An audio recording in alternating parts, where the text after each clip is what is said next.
जय हिंद दोस्तों, रक्षित खन्ना के इस चैनल में आपका स्वागत है। दोस्तों, आज के इस वीडियो में मैं आपको 3 इंपॉर्टेंट इंफॉर्मेशन दूंगा। सबसे पहली इंफॉर्मेशन है आपकी अक्टूबर की पेंशन को लेके। दोस्तों, एक पेंशनर है जो पूछते हैं अक्टूबर का पेंशन दुर्गा पूजा से पहले आएगा या बाद में आएगा। जैसा आपको पता है अक्टूबर में दशहरा है, दुर्गा पूजा है और दोस्तों फिर उससे पहले अष्टमी, नवमी यानी अक्टूबर में छुट्टी आ रही है। तो आपकी स्पर्श की पेंशन कब आएगी और जो बैंक से ले रहे हैं पेंशनर उनकी अक्टूबर की पेंशन कब आएगी। दोस्तों, मैं आपको अक्टूबर का पहले कैलेंडर दिखा देता हूं, उस पर समझाता हूं। दोस्तों, ये है अक्टूबर का कैलेंडर। सैटरडे पड़ रहा है 21 तारीख को, तो इस दिन तो नहीं आएगी, मैं 21 से ले रहा हूं। संडे है 22 तारीख का, तो इस दिन भी नहीं है क्योंकि 22 तारीख को है महाअष्टमी। फिर दोस्तों 23 तारीख को है महानवमी, तो इस दिन बैंकों की छुट्टी हो सकती है। फिर दोस्तों 24 को दशहरा है, तो इस दिन तो आपकी पेंशन आएगी नहीं, छुट्टी है इस दिन। तो दोस्तों आपकी पेंशन जो आएगी वो आएगी 25 को या फिर 26 को या फिर 27 को। फिर दोस्तों सैटरडे फिर पड़ रहा है 28 को और संडे पड़ रहा है 29 तारीख को। तो जो बैंक के थ्रू पेंशन ले रहे हैं पेंशनर, उनकी पेंशन 25, 26, 27 या फिर 30 और 31 इन डेट्स को आ सकती है पेंशन, अक्टूबर की पेंशन जो बैंक से ले रहे हैं पेंशन। फिर दोस्तों स्पर्श की पेंशन मंडे को 30 तारीख को या फिर 31 तारीख को इस दिन क्रेडिट हो सकती है अक्टूबर की पेंशन, 30 तारीख या फिर 31 तारीख। और दोस्तों हो सकता है कि स्पर्श आपको पहले ही पेंशन दे दे, जैसा कि अगस्त की पेंशन दी या फिर सितंबर की पेंशन दी। यानी जरूरी नहीं है कि मंथ के लास्ट डे यानी 31 को ही वो क्रेडिट करे, हो सकता है 31 से पहले वो पेंशन क्रेडिट कर दे स्पर्श की। वैसे जो ज्यादा चांसेस हैं आपकी पेंशन आने के स्पर्श के थ्रू वो 31 या फिर 30 तारीख, 30 को भी आ सकती है और 31 तारीख को भी आ सकती है। बाकी दोस्तों स्पर्श के सॉफ्टवेयर पे डिपेंड है, स्पर्श का सॉफ्टवेयर क्या काम कर रहा है। ऐसा ना हो कि वो आपकी पेंशन 27 को या फिर 26 को या 25 तारीख को ही दे दे जैसा कि स्पर्श काम करता है।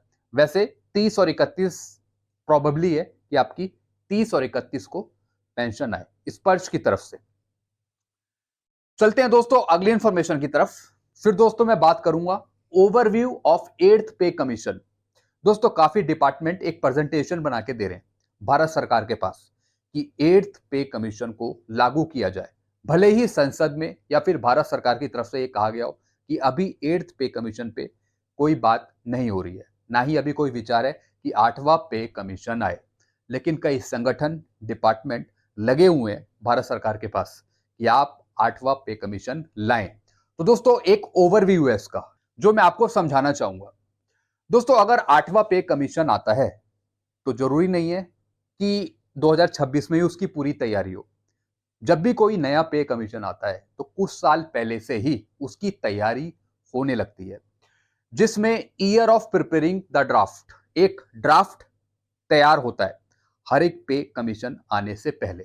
तो दोस्तों 8वां पे कमीशन आने से पहले एक ड्राफ्ट नोट तैयार किया जाएगा। तो दोस्तों ये वैसे होना चाहिए ड्राफ्ट तैयार 2023 में यानी इसी साल। फिर दोस्तों अनाउंसमेंट ऑफ कमीशन, कब अनाउंसमेंट होगी 8वें पे कमीशन की, इसका ईयर है 2024। फिर दोस्तों ईयर ऑफ इंप्लीमेंटेशन, कब इंप्लीमेंट होना है 8वां पे कमीशन। जैसा आपको पता है हर एक 10 साल बाद इंप्लीमेंट होता है नया पे कमीशन। तो दोस्तों 7वां पे कमीशन आपको 1/1/16 से देखने को मिला था, अब 8वां पे कमीशन आपको 1/1/2026 से देखने को मिलेगा। तो इंप्लीमेंट डेट है 2026। और दोस्तों इसे फाइनलाइज कौन करेगा, इसे फाइनलाइज करेगा फाइनेंस मिनिस्ट्री। फाइनेंस मिनिस्ट्री की बहुत जबरदस्त अप्रूवल होगी दोस्तों इस पे। अगर फंड ही अवेलेबल नहीं है पैसा देने के लिए, चाहे सैलरी पर्सन हो या फिर पेंशनर हो, फिर दोस्तों 8वां पे कमीशन नहीं आएगा। तो फाइनेंस मिनिस्ट्री की अप्रूवल बहुत जरूरी है इस काम के लिए। तो दोस्तों जो पैसे का लेन देन है, कितना बजट है 8वें पे कमीशन के लिए, ये सारी तैयारी मिनिस्ट्री ऑफ फाइनेंस करेगी। तो दोस्तों मिनिस्ट्री ऑफ फाइनेंस की अप्रूवल भी बहुत जरूरी है।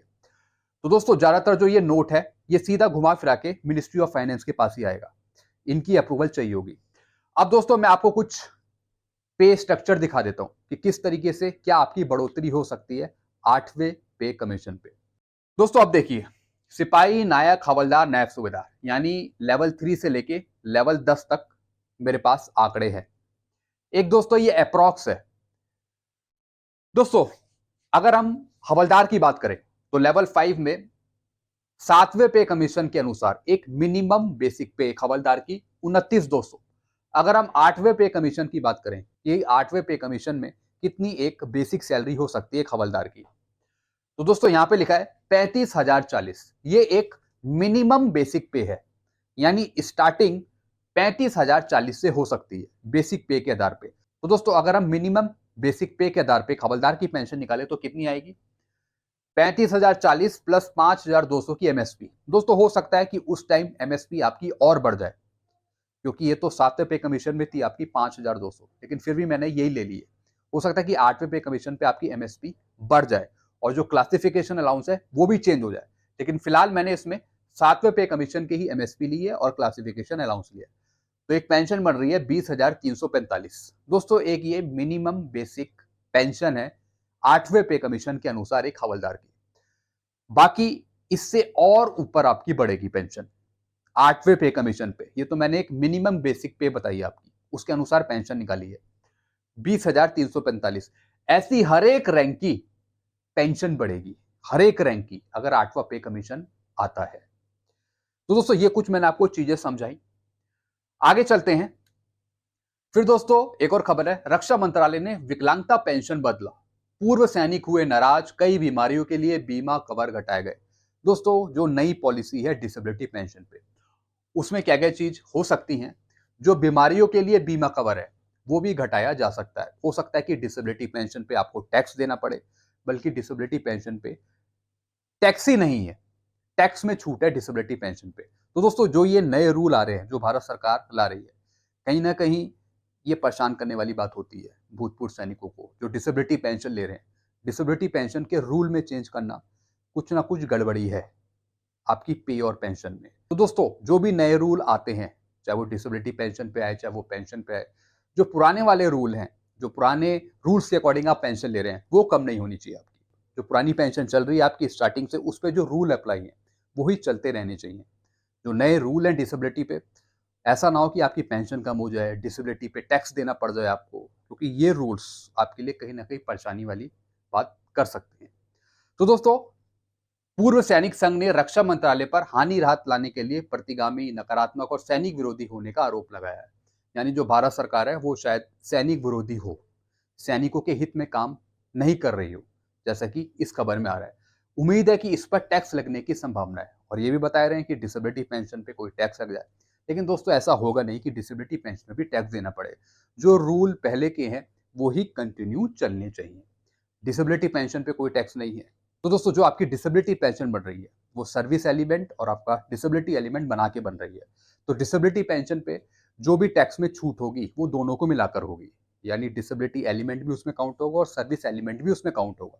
तो दोस्तों डिसेबिलिटी पेंशन पे टैक्स का सवाल तो कोई उठता ही नहीं। तो दोस्तों ये कुछ इन्फॉर्मेशन थी जो मैंने आपके सामने रखी। आई होप सारी चीजें आप समझ गए होंगे। वीडियो आपको अच्छा लगता है वीडियो को लाइक करें और इस चैनल को आप सब्सक्राइब कर सकते हैं। Thank you so much.